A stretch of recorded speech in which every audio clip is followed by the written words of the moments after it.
Magandang araw po sa inyong lahat. Welcome po sa Mountain Channel. Ako nga pala si Ibalita Bay.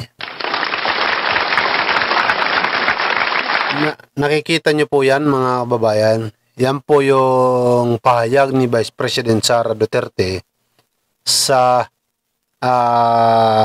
Netherlands mga kababayan. 10 PDP 10 PDP wala nang laban. 10 politiko na tumatakbo ngayong senador sa ilalim po ng PDP ay inendorso na po ni Vice President Sara Duterte, mga kababayan. At hindi po inendorso itong si Amy Marcos. Ibig sabihin mga kababayan, si Amy Marcos po ay hindi kinikilala na dapat manalo sa susunod na eleksyon mga babayan. Itong si Amy Marcos, hindi po kinikilala ni Vice President Sara Duterte mga babayan. Dahil ito po mga babayan ang inendorso ni Vice President Sara Duterte. Nakalagay po dito mga babayan. Nakalagay po dito, Vice President Sara Duterte, choice for senator. Sabi niya dito mga kababayan. Duterte has endorsed 10 other senatorial candidates allied with the Partido Demokratiko Pilipino, PDP. Party including Titin Pastor Apollo Kibuloy. Pinangalanan niya po dito mga kababayan. 10 na mga senador ang pinangalanan po niya dito. Unang-una po dito mababayan, si Bato de la Rosa, Bongo, Raul Lambino, GB Hinlo, Jimmy Bundok, Philip Salvador, Rodante Marcolita, Apollo Kibuloy, Vic Rodriguez, Richard Mata. Ayan po mga kababayan. Ayan po yung 10 na inendorso ni Vice President Sara Duterte sa pagka-senador na dapat daw iboto ng mga DDS. Ayan po. Pero si Amy Marcos na umaasa itong si Amy Marcos na i-endorso siya ni Vice President Sara ay hindi po nangyari. Ibig sabihin mga babayan, itong si Amy Marcos ay hindi po mahalaga sa mga Duterte. Di ba ba?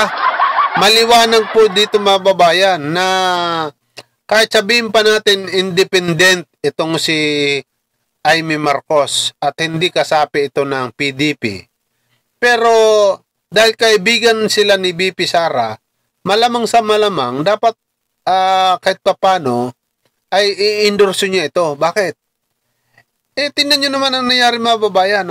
Sino bang nag-imbestiga sa Senado para papanagutin ang humuli kay Rodrigo Roa Duterte at nagdala papuntang Netherlands?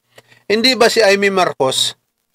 Malamang sa malamang po mga babayan, si Amy Marcos at saka si VP Sara Duterte ay nag-uusap po ito sa kahit sa telepono man lang o kaya sa messenger. Di po ba? Bakit hindi niya ito ma-endorso? Ibig sabihin, si Amy Marcos lang ang nangangarap na maging DDS.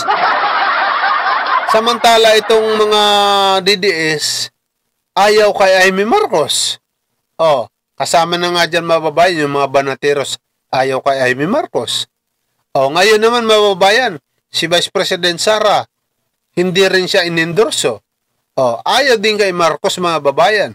Samantala si Amy Marcos, pinipilit niya po ang sarili na maging isang DDS. Bakit natin nasabi ng mga babayan na pinipilit? Hindi ba mga babayan, ano bang ginagawa ni Amy Marcos ngayon? Hindi ba nagpapaimbestiga siya para malaman ang katotohanan tungkol niya dito sa kung mayroon ba paglabag Alam naman natin na walang paglabag. Talagang nagpapalapad lang po siya ng papel sa mga Duterte, itong si Amy Marcos. Pero kahit ganun, ay hindi pa rin po siya ini-endorso. Hindi pa rin siya kinikilala na isa sa mga DDS, isa sa mga PDP. Bakit po mga babayan na umaasa itong si Amy Marcos? Dito kasi sa diyan kasi sa 10 ng mga PDP na tumatakbo senador ngayon, 10 lang sila. Kulang pa ng 2 para mabuo yung 12. 'Di ba? Maaari sana yan, umaasa si Vice President, umaasa itong si baka umaasa itong si Amy Marcos na dapat iboto si Amy at saka si Camille Villar dito sa kasama sa PDP. Dalawang bangka po mga babayan ang pinapasukan nila. Alyansa at saka dito sa PDP. Kasi sa PDP, 10 lang. 10 lang sila mga babayan. Nakita nyo naman, 10 lang sila. Tapos, kay PBBM, kasama sila, 2. Si Camille at saka si Amy, mga babayan. Ngayon, itong nandito ngayon sa PDP, 10 lang sila. Pwede yan ipasok dyan si Amy at saka si Camille Villar. Diba? Para mabuo ang 12 na kandidato ng PDP. Yan po ang inaasahan nila mga babae.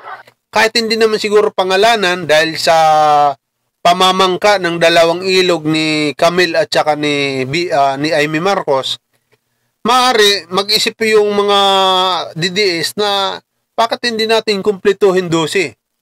Sino ba yung mga DDS dyan na nasa alyansa? Ayan, isama na natin si Camille. Boto na natin si Camille. Ayan, si Amy Marcos, boto na natin kasi nagpa-imbestiga siya sa Senado tungkol dito kay si PRRD. Diba, mga ganun style ng mga politiko na yan, mga babayan. Diba? Napaka mapaglaro po sila mga babayan. Itong mga politiko na to. Kaya, nako, ngayon darating na eleksyon po mga babayan, alam nyo na pong gagawin. Sa mga loyalista, sa mga DDS, sa mga legit na botante dyan, yung mga hindi botante, umalis na. Putok kayo sa buho. Yung mga legit na mga botante, ayan po ay pag-isipan nyo po, mga kababayan, itong 2 ito na namamangka sa 2 ilog. Katulad niya ni Camille Villar at saka itong si Amy Marcos. 2 po ang gusto nilang pasukin dito. Gusto nila makakuha ng boto sa alyansa. Total, hindi naman lahat. Hindi siya iboboto ng loyalista. Hindi naman lahat ay kahit papano iboboto pa rin siya ng mga loyalista. At gusto rin niya makakuha ng boto dito sa mga DDS. Kaya ganyan po ang kanilang galawan. Diba? Ganyan po yung mga laro nila dyan sa politika mga babayan. Kaya, naka po mga kababayan, kung kayo po ay bubuto ngayon na darating na eleksyon, pag-isipan nyo po yan. Tingnan nyo naman kung ano nangyayari ngayon. Si Amy, kinokontra ang presidente. Diba? Gusto maging DDS. Si Sara naman, ayaw i-endorse itong mga naglalantad na gusto maging DDS na senador. Di ba?